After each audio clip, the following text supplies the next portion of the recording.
Oke guys, jadi pada video kali ini kita akan membahas contoh soal rekonsiliasi bank dua kolom.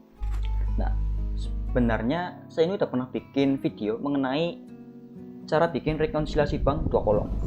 Tapi ya karena menurut saya, setelah saya lihat-lihat lagi video-video saya sebelumnya, nah pas saya lihat video rekonsiliasi bank dua kolom, ternyata videonya itu menurut saya sangat-sangat jelek, sangat-sangat tidak berkualitas. Karena ya penyampaian saya di video itu tidak jelas, membingungkan, dan terkesan sangat lambat gitu loh. Banyak mikirnya gitu loh. Nah, maka dari itu ya saya inisiatif buat bikin lagi video mengenai rekonsiliasi bank dua kolom. Dan semoga ya video ini hasilnya jauh lebih baik dari video saya yang sebelumnya pembahasan rekonsiliasi bank dua kolom. Dan kalau misal ternyata masih belum baik, kualitasnya masih belum meningkat, ya mohon maaf ya, kan saya juga masih belajar coy. Nah, ini udah saya siapin soalnya rekonsiliasi bank dua kolom. Nah, daripada lama-lama dan basa-basinya juga nggak perlu lama-lama ya, yang penting kita langsung ke soalnya coy. Rekonsiliasi bank dua kolom, bank Sanca, biasa ya Sanca, itu dari kata acas dibalik itu jadinya saca, tapi karena saca itu terdengar kurang mengenakan gitu, jadi tambahin n jadi sanca, ular sanca, berbisa, beracun, enggak gitu. Per tanggal 31 Desember 2020 mengeluarkan rekening koran yang ditujukan kepada PT Acas. Di PT Acas ini nyimpen duit ke Bank Sanca ya, yang menunjukkan saldo sebesar 18,64280. Berarti menurut Bank Sanca ini kasnya PT Acas di Bank PT Sancanya itu sebesar 18,64280. Nah, ketika dibandingkan dengan saldo kasnya yang di bank yang tercatat di buku besarnya PT Acas, terdapat perbedaan saldo yang menunjukkan jumlah sebesar 16,469140. Berarti kalau menurutnya PT Acas, Acas ini nyimpan duit di Bank Sanca ini sebesar 16,469140. Beda kan? Kalau di bank ini menurut bank ini 18,64280. Tapi kalau menurut PT Acas ini 16,469140. Nah, setelah dilakukan pemeriksaan, penelitian, ternyata perbedaan yang terjadi disebabkan karena adanya transaksi-transaksi. Ternyata mulut bisa tipu guys. Ulangi. Setelah dilakukan pemeriksaan, perbedaan yang terjadi disebabkan karena adanya transaksi-transaksi sebagai berikut. Transaksi 1-7 ya. Langsung aja coy. Setoran 2618450 belum dicatat oleh bank sampai tanggal 3 Januari 2020. Oke. Berarti logikanya gini,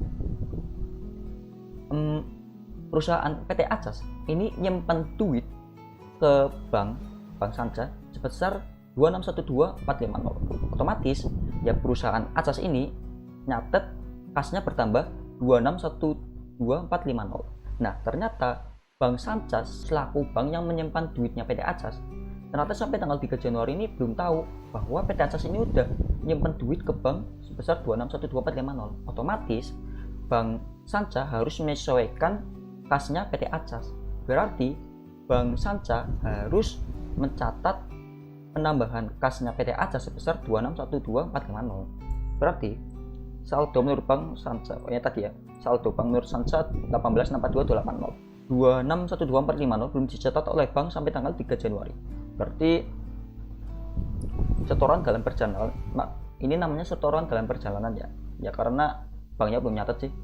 Setoran dalam perjalanan 2612450 di bagian penambahannya. Karena kan ya tadi perusahaan Acas udah nyimpen duit, kasnya udah bertambah. Tapi sama banknya belum dicatat, maka ya banknya nyatet penambahan kasnya PT Acas. Bertambah 2612450. Terus yang kedua, bank membebankan biaya administrasi 11.400 kepada perusahaan. Oh, berarti gini. Misal ini saya kerja di perusahaan PT Acas ya. Guys, saya ngomong ke karyawan-karyawan yang ada di sekitar. Guys, ternyata ya Bank Sanca ini udah ngambil duitnya kita sebesar 11.400.000 buat nyatet sebagai biaya administrasi bank.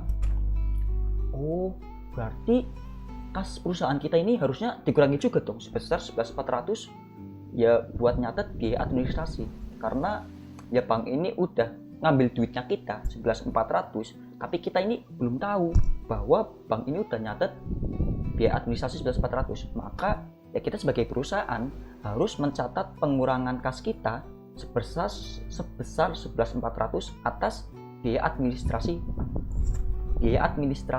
bank. Nah, maka menurut perusahaan ini dikurangi sebesar 11.400 ya atas beban administrasi bank. Yang kedua. Lanjut yang ketiga. Cek yang diterima dari seorang customer sebesar 319.000 dan telah disetor ke bank oleh perusahaan, dikembalikan oleh bank karena cek tersebut tidak ada dananya. Berarti gini, misal ya, kita cerita ya, ada customer ya, orang namanya Bambang, dia beli sesuatu ke PT Acas ya, selaku perusahaannya beli sesuatu. Nah, beli sesuatu ke PT Acas, bayarnya itu pakai cek sebesar 319.000 ya. Nah, karena customer ini beli sesuatu ke PT Acas, otomatis PT Acas mencatat penambahan kas sebesar 319.000 ini ya atas penjualan yang kepada customer ini, dibayarnya pakai cek. Nah, kan perusahaan udah nyatat nih penambahan kas 319.000. Nah, dari cek tersebut ya perusahaan nyimpen ceknya itu ke bank sebagai bukti, hey bang, aku ini dapat cek nih dari customer. Nah, kas perusahaanku tolong dong ditambahin sebesar 319.000 ini sesuai dengan nominal ceknya ya. Nah, pas dicek sama banknya, wahai nasabahku, wahai perusahaan PT Acas, ini cek 319.000 ini nggak bisa dicairkan karena cek ini merupakan cek kosong, alias cek ini kan ceknya dikeluarkan oleh seorang customermu ya, namanya Bambang tadi. Nah, ternyata rekeningnya Bambang ini saldonya itu tidak lebih dari 319.000, alias rekeningnya customermu tadi itu yang namanya Bambang itu rekeningnya kasnya di bawah 319.000. Otomatis ya cek ini nggak bisa dicairkan, kamu nggak bisa dapat duit dari ceknya customermu tadi. Nah, karena bank bilang kayak gitu, otomatis perusahaan PT Acas langsung minder. Aduh, aku udah dapat cek 319, udah tercatat penambahan kas perusahaan 319, ternyata ceknya itu kosong. Ya udahlah, kas perusahaan tak kurangi gitu coy. Maka dari nomor 3 ini kita tulis di perusahaan cek kosong 319.000 ya, mengurangi kasnya ya. Nomor 4, cek yang sudah ditarik oleh perusahaan tapi belum dicairkan oleh pemegangnya. Berarti gini, perusahaan PT Acas udah mengeluarkan cek keempat cek ini ya, 320, 617, 473, 964. Nah, berarti karena perusahaan PT Acas udah mengeluarkan cek, otomatis ya perusahaan juga mencatat pengeluaran cek itu sebagai pengeluaran kas. Kasnya perusahaan berkurang dan udah dicatat sama perusahaan. Nah, karena perusahaan udah mencatat pengurangan kas ini, nah ternyata belum dicairkan oleh pemegangnya. Berarti yang megang cek ini, yang megang keempat cek ini ternyata belum dicairkan, ceknya belum dicairkan ke bank. Otomatis berarti Bank Sanca belum mencatat pengurangan kas perusahaan PT Acas atas pengeluaran cek ini. Maka Bank Sanca harus mencatat pengurangan kasnya PT Acas sebesar ya keempat cek ini. Berarti Bank Sanca mengurangi kasnya perusahaan PT Acas ya, keempat cek ini ya, 320, 617, 473, 964. Jadi total cek yang beredar itu tadi 2374990 ya. Namanya cek beredar ya, karena perusahaan udah ngeluarin cek tapi ceknya itu belum dicairkan sama pemegangnya. Berarti ceknya masih beredar ya, masih di jalan-jalan gitu ya, belum masuk ke bank gitu ya. Lanjut yang nomor 5, cek 115, cek nomor 115 sebesar 187.000 salah dicatat oleh perusahaan sebesar 178.000. Cek ini digunakan untuk membayar listrik. Berarti gini, PT Acas udah mengeluarkan cek nomor 115 sebesar 187.000 ya. Berarti PT Acas udah mencatat pengeluaran kas sebesar 187.000. Nah, ternyata sama akuntannya PT Acas, ya sama karyawan PT Acas, ternyata salah nyatet, malah dicatatnya itu sebesar 178.000. Harusnya kasnya berkurang 187.000, ternyata malah dicatatnya berkurang 178.000. Berarti harusnya gimana? Nah ini udah saya tunjukkan ya. Kalau ada salah catat gini, enaknya itu pakai gini coy. Kita coret-coretan gitu ya. Kita bedakan antara dua kolom ya. Antara kolom yang salah dan kolom yang benar. Perusahaan harusnya mencatat pengeluaran kas sebesar 187 ya. Yang benar itu harusnya berkurang 187. Tapi ternyata salah nyatet berkurang 178. Malah hanya berkurang 178.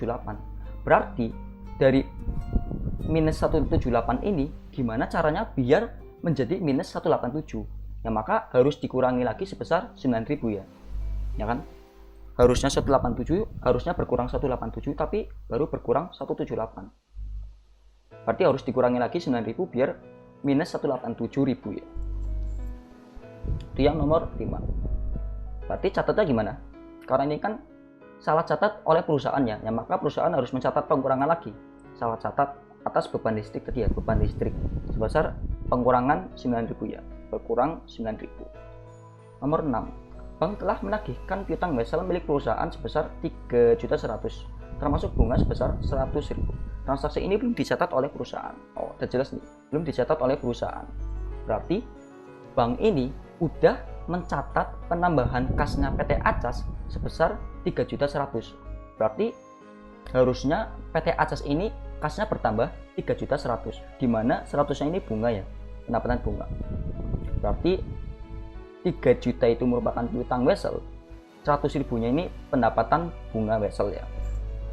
Nah, karena transaksi ini belum dicatat oleh perusahaan, di mana ini kasnya perusahaan bertambah, tapi perusahaan PT Acas belum mencatat penambahan kasnya ini, nah maka ya perusahaan mencatat penambahan kas bertambah ya. Piutang wesel tadi berapa? 3 juta ya, dimana bunganya kan 100.000, pendapatan bunga wesel 100.000. Nah piutangnya tadi ya dari 3.100.000 dikurangi 100 bunganya ketemu 3 juta, piutangnya berarti 3 juta ya, piutang bersihnya 3 juta. Yang nomor 6. Lanjutnya nomor 7. Bank salah membebankan cek PT Sanca ke PT Acas sebesar 350.000. Oh, berarti harusnya bank ini, tadi banknya bank Sanca. Berarti kita ganti ini ya, ganti soal ya. Kita revisi dulu. Harusnya kita ganti jangan PT Sanca ya. PT MCS. Jangan MCS. MCS ini merupakan singkatan dari Mencari Cinta Sejati. Karena dulu saya pernah menjadi karyawan di PT Mencari Cinta Sejati. Anak Facebook. Iya. Fokus. Bank Sanca ya. Bank Sanca salah membebankan cek PT MCS ke PT Acas sebesar 350. Berarti harusnya kasnya PT MCS itu berkurang 350, tapi malah banknya ini salah nyatet ke PT Acas. Berarti yang kecatat malah kasnya PT Acas berkurang 350. Yang benar itu harusnya PT MCS berkurang 350, malah PT Acas berkurang 350. Nah maka karena banknya ini salah catat pengurangan kasnya PT Acas, nah maka PT Acas ini kasnya harus ditambah 350 ini ya, buat menghilangkan salah catat ini ya. Nah maka Bank Sanca mencatat penambahan kasnya PT Acas sebesar 350, ya kan? Tadi salah catat. Harusnya ke MCS malah ke Acas. Harusnya MCS yang berkurang 350, malah dicatatnya PT Acas berkurang 350. Ya biar minus 350-nya ini hilang, nah maka ya kasnya PT Acas ini tinggal tambahin aja 350. Yang nyatet Bank Sancanya ya, ditambah 350. Nah maka ini udah setuju ya semuanya. Maka saldo yang benar gimana? Tadi kan saldo menurut Bank Sanca ini 18.642 ya, 18.642.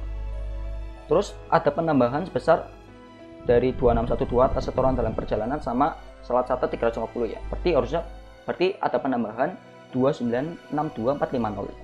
Nah terus ada pengurangan nih atas cek beredar 320617493964964. Jumlah cek yang beredar itu 2734990 ya. Jumlah pengurangannya 2374990. Ya maka dari saldo menurut banknya itu awalnya 18.642 ditambah penambahannya 2962 dikurangi 2374, ketemu saldo yang benar itu 19.229.740. Nah, terus kalau menurut perusahaan, tadi perusahaan ini ketika dibandingkan dengan saldo kas di bank menurut buku besar PT Acas. Nah, saldo kasnya menurut PT Acas ini 16.469 140. Nah, karena ada penambahan atas piutang wesel 3 juta sama pendapatan bunga wesel 100.000, maka harusnya bertambah 3.100.000. Terus ada pengurangan atas beban administrasi bank 11.000, atas pengurangan cek kosong 319.000, dan salah catat yaitu beban listrik 9.000. Maka harusnya berkurang lagi 339.400. Maka dari awalnya ini perusahaan punya kas 16.469 harus ditambah 3.100.000 sama dikurangi 339.400. Ketemu yang benar ini, saldo yang benar adalah 19.229.740. Sama ya, saldo yang benar menurut bank 19.229 dan saldo yang benar menurut perusahaan adalah 19.229. Nah, jurnal bagaimana? Jurnalnya berarti kita hanya mencatat jurnal atas kesalahan, ya bukan kesalahan sih, atas ya yang harusnya ini dicatat sama perusahaannya. Kita catat jurnalnya perusahaannya. Awal urutannya dari yang nomor paling kecil ya, dari nomor 2. Beban administrasi bank. Berarti kan harusnya ini pengurangan ya. Berarti kan perusahaan harusnya kasnya berkurang ya, sebesar 11.400 atas beban administrasi bank. Nah, maka jurnal pertama adalah kasnya ini berkurang dan beban administrasi banknya bertambah ya, 11.400. Yang pertama. Yang nomor 2 ini. Lanjut cek kosong. Berarti kan perusahaan harusnya kasnya berkurang 319 atas cek kosong ya. Dimana cek kosong tadi ini yang nomor 3, cek yang diterima dari customer ya, sebesar 319. Karena tadinya ini sebagai penjualan, tapi karena ternyata ceknya kosong, maka dianggap sebagai piutang aja ya, piutang usaha. Berarti kasnya perusahaan ini berkurang 319, dan karena cek kosong tadi itu, maka dianggap sebagai piutang 319. Customer nakal itu, sok-sokan ngeluarin duit 319 pakai cek, ternyata ceknya kosong, ternyata rekeningnya duitnya nggak cukup. Tuh emosi ya, nggak boleh emosi tuh. Paper banget. Jadi nomor 5 ya, yang kelima, salah catat. Harusnya kasnya perusahaan berkurang 187, tapi malah baru berkurang 178, maka harus dikurangi lagi 9.000 tadi ya, berkurang 9.000 tadi ya. Maka ya kasnya kasnya perusahaan di bank ini harus berkurang lagi 9.000 ya, atas biaya listrik tadi ya, biaya listrik, beban listrik. Nah, sama yang nomor 6 ini ya, penambahan, di mana bank telah menagihkan piutang wesel milik perusahaan sebesar 3.100.000. Berarti kasnya perusahaan bertambah dong. Kasnya perusahaan bertambah 3.100.000 ini, di mana 100-nya ini merupakan pendapatan bunga 100, dan karena ini menagihkan piutang wesel, maka piutang weselnya perusahaan berkurang 3 juta ya. Udah. Itu coy, pembahasan mengenai contoh soal rekonsiliasi bank 2 kolom. Oh iya lupa coy, kalau misal sama saya ini jelasinnya nggak jelas dan malah tambah bingungin, ya saya mohon maaf ya, karena saya juga masih belajar. Ya sekian video kali ini, ya udah segitu aja. Bye bye.